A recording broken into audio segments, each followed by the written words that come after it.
terkait dengan difabel di dunia pendidikan, tentunya dunia pendidikan harus memfasilitasi dunia difabel terkait dengan mereka yang penyandang disabilitas.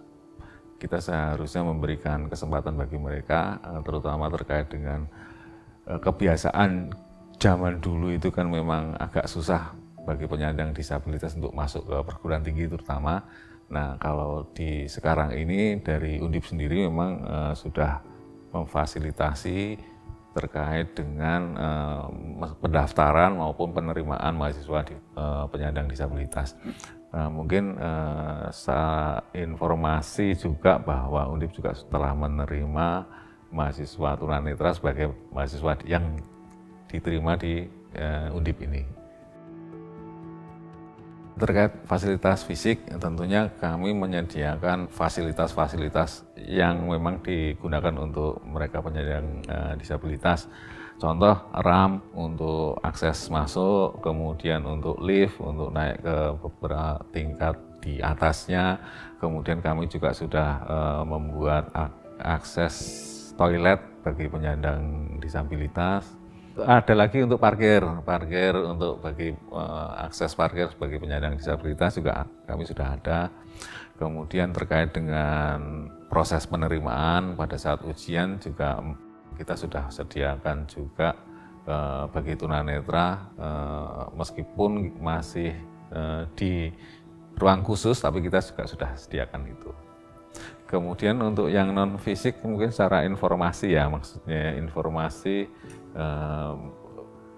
kita juga ada Undip TV yang mereka gencar melakukan informasi secara digital di media sosial begitu terkait dengan penyampaian bahwa Undip ramah bagi penyandang disabilitas.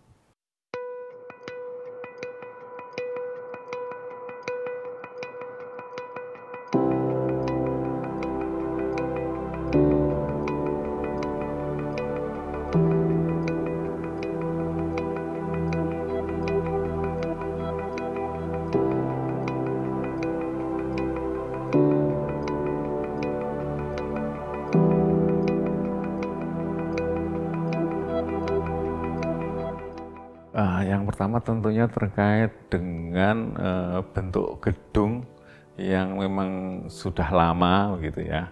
Jadi gedung-gedung baru itu kami sudah rencanakan supaya ramah bagi penyandang disabilitas. Tetapi gedung-gedung existing yang memang secara kontur tanah di Tembalang ini kan memang naik turun sehingga kebanyakan gedung itu menyesuaikan dengan kontur tanahnya sehingga banyak tingkat-tingkat, banyak tangga-tangga yang mau tidak mau harus ada supaya lantai-lantai itu bisa diakses. Nah, gedung-gedung seperti ini yang kemudian agak secara topologinya itu agak memang menyusahkan kami untuk katakanlah misalkan kita harus membuat ramp gitu.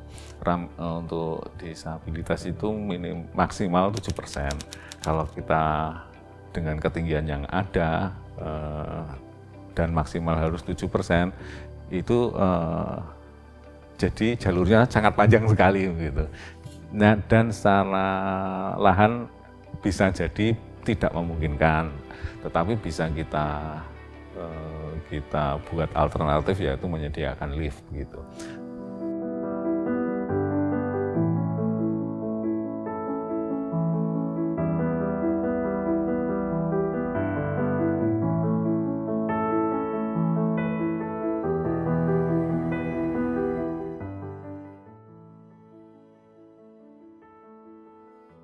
Kalau sekarang ya sangat.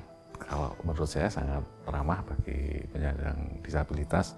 Tadi terkait yang sudah gedung-gedung terutama di kantor pusat juga sudah bisa diakses oleh penyandang disabilitas. Sudah ada akses, sudah ada fasilitas-fasilitas yang bisa mereka gunakan. Gitu. Termasuk untuk mungkin secara untuk belajar mengajar, kegiatan belajar mengajarnya juga para dosen, para pemimpin juga sudah membuat planning terkait bagaimana menyampaikan bagi mereka yang penyandang disabilitas. Teman-teman, bagi adik-adik yang penyandang disabilitas, jangan berkecil hati. Misalkan ada kekurangan-kekurangan yang harus dibutuhkan, disampaikan saja, jangan takut begitu, karena nanti akan ada adik-adik angkatan yang juga akan masuk ke Undip, dan supaya mereka tidak akan kesulitan lagi pada saat akan masuk ke Undip dan sudah diterima sebagai mahasiswa Undip.